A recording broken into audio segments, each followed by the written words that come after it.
name is Craig Bates and I'm the sous chef.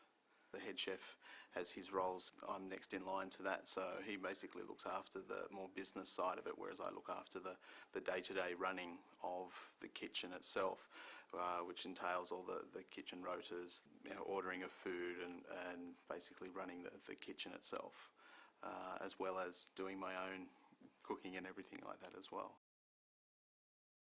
My parents, expectations and support, I mean, support was always there, but there was never any sort of expectations. They were just supportive of what I was doing, so it was sort of one of those ones they just let me do what I did. Family-wise, I've got two pastry chefs as uncles and a cousin that's a pastry chef as well, so sort of the food all on the one side of the family. So it was actually, I went for a job straight after school and in a pastry role, and the guy there said, have you ever thought about going the next step and going into chefing, because he was actually looking at opening a restaurant itself, and that sort of turned my head over, and that's sort of where I started from there, and I got into a full chef doing everything instead, so it's pretty much where I started. Here in the UK it's a little bit different to what I'm used to with the Australian system. They do what they call an apprenticeship there, so it's a 4-year apprenticeship to learn your skills to become qualified, and then from there you basically just climb the ladder to get to the positions. I've been in head chef roles in small hotels and had 5 or 6 staff to do the whole lot and things like that, but just going along the way I've just built myself up that way, yeah, to getting to where I am.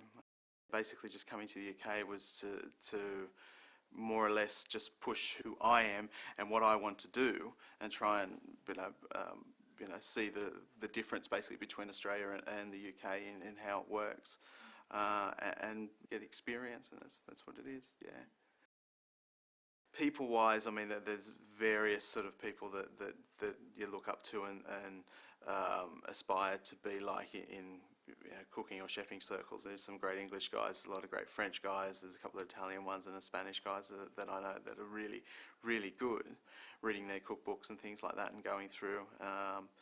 I love going to butcher shops and seafood things and sort of looking at what's there and seeing, and that sort of thing actually inspires as well.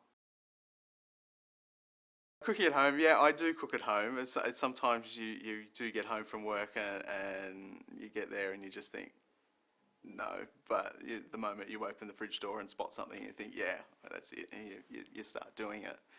I love building and things like that, so I house renovations and things like that. Being here in England, I own a house in France, and I go over and I'm renovating that, so yeah, I love doing things like that, just basic creative things with my hands. And so I love to travel as well, so it's one of those things when I do go to places itself, I love to pretty much not so much follow the tourist sort of thing. I love to go to little local cafes and food and things like that.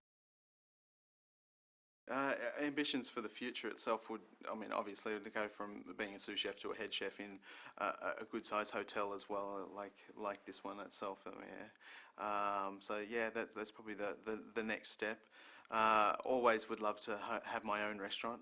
It's always the one thing that every chef wants to do. But yeah, that comes down to a question of money and time and everything else, and it'll get there. It will.